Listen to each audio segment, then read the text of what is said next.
او ہوش میں آ جاؤ، یہ زندگی دھوکہ ہے، یہ دھوکہ ہے، یہ مچھر کا پر، یہ دھوکے کا گھر، یہ مکڑی کا جالا۔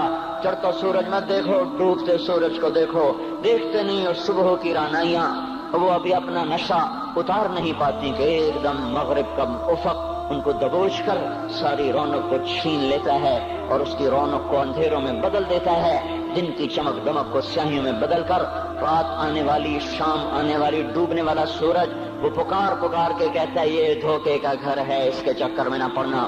آج شیشوں کے سامنے کھڑا ہوا جوان کیا لڑکی کیا لڑکا کبھی یوں دیکھتا ہے، کبھی یوں دیکھتا ہے، کبھی یوں دیکھتا ہے، کبھی یوں دیکھتا ہے، کبھی یہ کندھا کبھی یہ کندھا، پیچھے بھی شیشہ لگایا ہوا ہے، پیچھے سے بھی دیکھتا ہے، آگے سے بھی دیکھتا ہے، اوپر شیشے کر کے دیکھتا ہے، دائیں زاویے سے دیکھتا ہے، بائیں زاویے سے دیکھتا ہے، کبھی اپنی آنکھوں کو دیکھتا ہے، کبھی اپنے ماتھے کو دیکھتا ہے، کبھی اپنے گال دیکھتا ہے، اپنے حسن پہ اتراتا ہے اور اپنی تعریف کا طلبگار بنتا ہے۔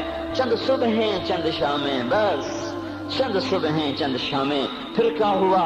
دیکھو دیکھو آج مکڑیاں آ گئیں، بڑھاپے کی مکڑیاں آ گئیں اور انہوں نے بڑھاپے کی جھریوں کا تانا بانا بن دیا ہے۔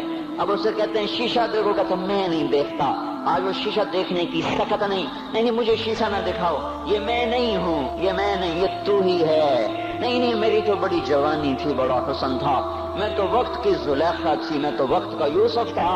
تو آج دیکھ تو صحیح، تیرا ہی چہرہ ہے۔ یہ جھریاں کہاں سے آئیں؟ یہ بڑھاپے کی مکڑیوں نے کس وقت حملہ کیا؟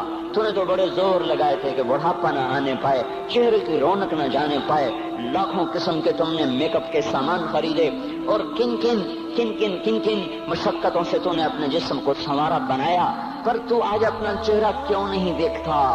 آج نظریں، وہ نظریں ہرنی جیسی آنکھ، اس کی تو ہرنی جیسی آنکھ، آج وہ آنکھ کا پپوٹا ہی نہیں اٹھ رہا، آنکھ اٹھنے سے انکار کر رہی ہے، آنکھ اٹھنے سے انکار کر رہی ہے، اور اس کی تو بڑی ناز و انداز والی چال ہے، اور آج اس سے قدم نہیں اٹھائے جا رہے، آج اس کو ویل چیئر پہ بٹھایا جا رہا ہے۔ وہ مجھے نصر اللہ بٹ ملا، پہلے فلموں میں کام کرتا تھا، اب تو ماشاءاللہ 3 چلے لگے، بڑی داڑھی۔ تو یہ اس زمانے میں، ہمارے زمانے میں فلموں میں کام کرتا تھا، تو کہنے لگا میں 3 من کی بوری کو یوں اٹھا کے پھینک دیتا، 2 انگلیوں میں پکڑ کے یوں اٹھا کے پھینک دیتا تھا، آج مجھ سے خود زمین سے اوپر اٹھا نہیں جا رہا ہے۔ ہاں یہ میرے بھائیو، آنے والی صبح اور شامیں وہ ہمیں اپنے چہرے ہمیں اوپرے نظر آتے، نہیں میں نہیں، تو ہی ہے۔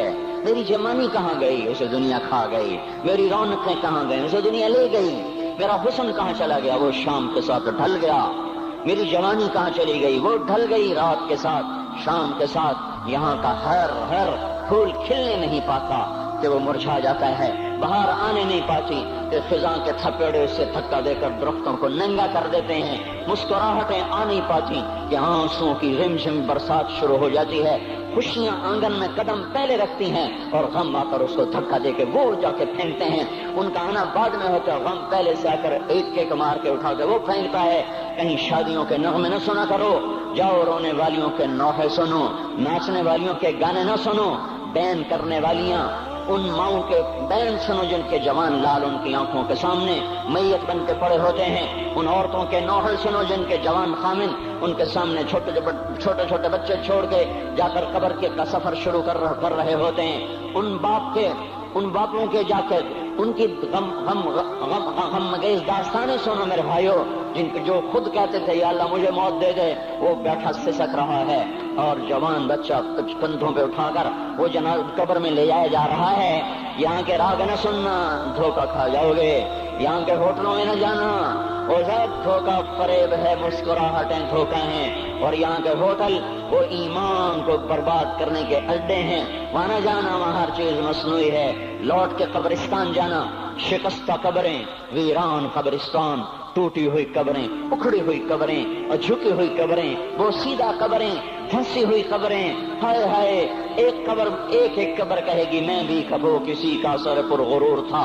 میں مینی شریف کے قبرستان سے گزر رہا، ایک جگہ فاتحہ پڑھنے جا رہا، میں قبرستان کے درمیان سے گزرا تاکہ قرآن پڑھتا ہوا دائیں بائیں سب کو ایصال ثواب کرتا جاؤں۔ اللہ کی قسم میں نہیں جانتا کون ہے کیا ہے، ایک قبر نے میرے پاؤں روک لیے، اس کی بے بسی نے، اس کی حسرت نے، اس کی بوسیدگی نے، اس کی اداسیوں نے اس کے غموں نے میرے پاؤں روک لیے، میں تو اپنے دھیان میں جا رہا ہوں، میرا اپنا عزیز ہے، میں اس پہ فاتحہ پڑھنے جا رہا ہوں، مجھے نہیں پتا کون مرا ہوا ہے، پر اس کی قبر کی ویرانی نے، وہ سیدگی نے، اوئے ہوئے ہوئے، میرے پاس الفاظ نہیں، میں کیسے وہ نقشہ بیان کروں کہ چلتے ہوئے قدم میرے رک گئے اور میں ایسے کھڑا ہو کے قبر کو دیکھنے لگا اور میں بے شک مجھے یوں لگا جیسے قبر کا ایک ایک ذرہ کہہ رہا ہو ادھر بھی کچھ پڑھتے جاؤ، یہاں کوئی کبھی نہیں آیا۔ ماؤں کو دفن کرنے کے بعد اولادیں بھول جایا کرتی ہیں، ماؤں کی گود میں برسوں کھیلنے کے بعد پھر یاد میں نہیں رہتا کوئی ماں تھی، باپ کے کندھے پر برسوں سواری کرنے کے بعد یاد نہیں رہتا کوئی ہمارے لیے گھر بنا گیا تھا، زمین چھوڑ گیا تھا، جائیدادیں چھوڑ گیا تھا، وہ ایک محرم میں چلے جاتے ہیں، اگر یہ رسم نہ ہوتی تو شاید کوئی قبروں پہ بھی نہ جاتا۔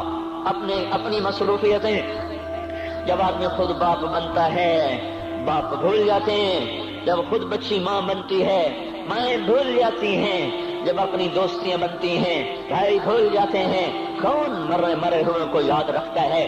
یہ فنا کی جھوک ہے، مٹ جانے کا مقام ہے، کوئی کسی کو یاد نہیں کرتا۔